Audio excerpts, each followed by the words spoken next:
Bonjour Audrey Bouquet. Bonjour. Soyez la bienvenue. Merci. Merci d'être avec nous. On dit personne à haut potentiel. C'est ça un zèbre? Bah oui, c'est ça. Ça veut dire quoi? C'est vaste. En fait, le zèbre a été utilisé par Jeanne Schott-Fachin, qui est psychologue clinicienne il y a à peu près 8 ans maintenant. Parce qu'en fait, la notion justement de haut potentiel et surdoué nous met dans une tranche au-dessus en fait. Alors on a un peu cette image voilà, du boutonneux à lunettes à l'école, surdoué, un peu malheureux parce qu'il est rejeté de tout le monde. Voilà. C'est pas tout à fait ça. C'est pas tout à fait ça, non. Et puis on imagine un surdoué pouvant aller répondre aux questions de questions pour un champion, sauf que moi je suis incapable de faire ça. Donc voilà. Concrètement, parce que vous l'avez découvert assez tardivement en fait, le fait que vous soyez zèbre, donc à haut potentiel, par un test?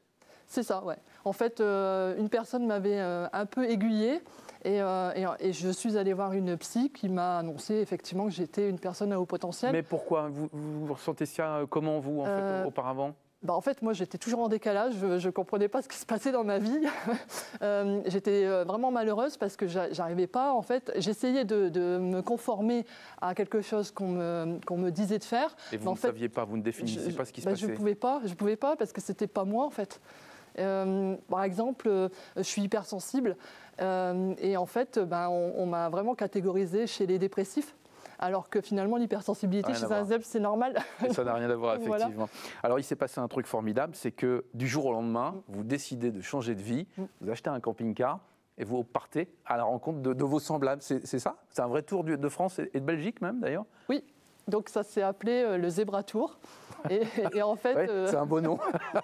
Ben oui. Je trouvais que c'était pas mal. C'est génial.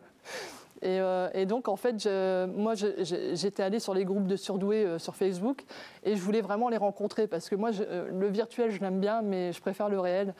Et donc, j'ai acheté le camping-car, je suis partie à la rencontre de ces personnes et ça a été vraiment un voyage initiatique parce que j'allais vraiment à la rencontre de moi-même, pour le coup. Qu'est-ce que vous avez découvert? J'ai découvert que ce que je vivais déjà, c'était normal, que j'étais pas malade, qu'il y en avait beaucoup comme moi. C'est déjà un bon point. Ah oui, ça change tout. En fait. J'imagine. Ah ouais. Et qu'en fait, je peux vivre tel que je suis et que finalement, oui, je rentre peut-être pas dans une norme, mais que c'est possible, quoi.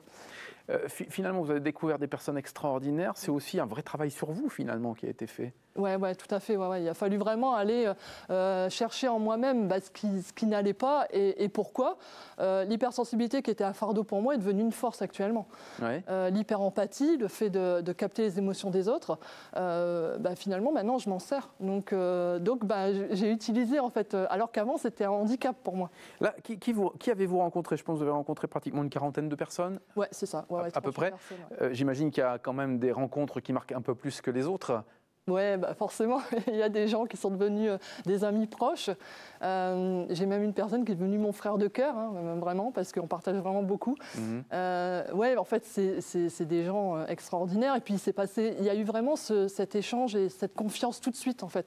Moi, j'arrivais, je ne les connaissais pas. Vous débarquez avec votre camping-car. C'est ça. Bonjour, je suis donc zèbre. En fait, les personnes m'avaient contacté, elles savaient que je venais. Mais au final, j'enregistrais la conversation et puis on partait sur une discussion ordinaire.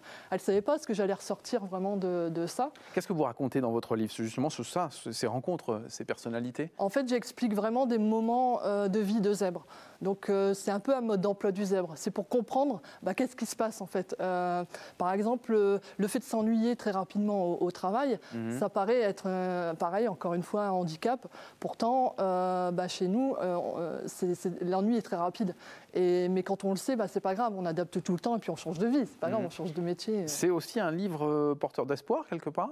Ah oui, je veux vraiment amener le côté positif, ouais. Parce qu'en fait, il y a aussi on renvoie très souvent le surdoué malheureux. Alors c'est vrai, les surdoués qui ne savent pas ou qui le savent tout juste, c'est pas évident parce que c'est une refonte totale de la vie en fait. Mais en soi, quand on sait qui on est, c'est beaucoup plus facile et après on peut être heureux. Du coup, porteur d'espoir, peut-être pour vous qui nous regardez, est-ce qu'il y a des signes? Quels sont les signes qui nous font dire que tiens, peut-être, ce serait peut-être pas mal de passer le test et peut-être qu'on l'est? Le signe déjà, c'est cette sensation d'être en décalage avec tout le monde. Ça, c'est vraiment un gros signe. L'hypersensibilité, ce n'est pas forcément chez tout le monde, mais ça, c'est un gros signe aussi. Et puis, la vision de la vie différente, et puis aussi la multipotentialité, le fait d'avoir fait plusieurs boulots dans une vie, de s'ennuyer, les burn-out. Il y a beaucoup de burn-out chez les personnes à haut potentiel. Donc, il y a tout un ensemble, en fait. Qu'est-ce que vous en avez fait? Alors, certes, un livre, mais qu'est-ce que vous en avez gardé de tout ça? J'en ai gardé que maintenant, en fait, je vais vraiment vers mes choix de vie, mais par rapport à moi, quoi, par rapport à mes caractéristiques.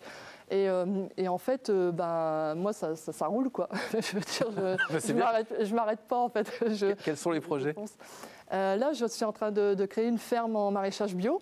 Ouais. Donc, il y aura une partie accueil et éducation à l'environnement. Je me suis rendu compte que vraiment le retour à la Terre, chez une personne à haut potentiel, ça fait arrêter le cerveau aussi, parce qu'on a un cerveau qui fonctionne tout le temps. Ah oui, et de pouvoir l'arrêter, c'est bien.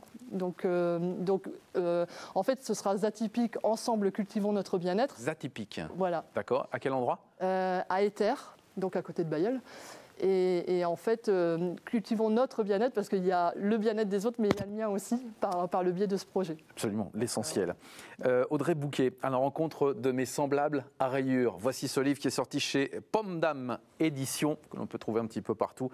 C'est peut-être une révélation pour vous. En tout cas, c'est une belle aventure avec ce Zébratour et cet incroyable camping-car aux quatre coins de notre pays. Merci beaucoup, Audrey, d'être venue jusqu'à nous. Merci. À très bientôt. Bonne chance pour le maraîchage. Oui, merci. On vous suivra, vous reviendrez nous en parler. Oui, tout à fait. Avec grand plaisir. Bien sûr.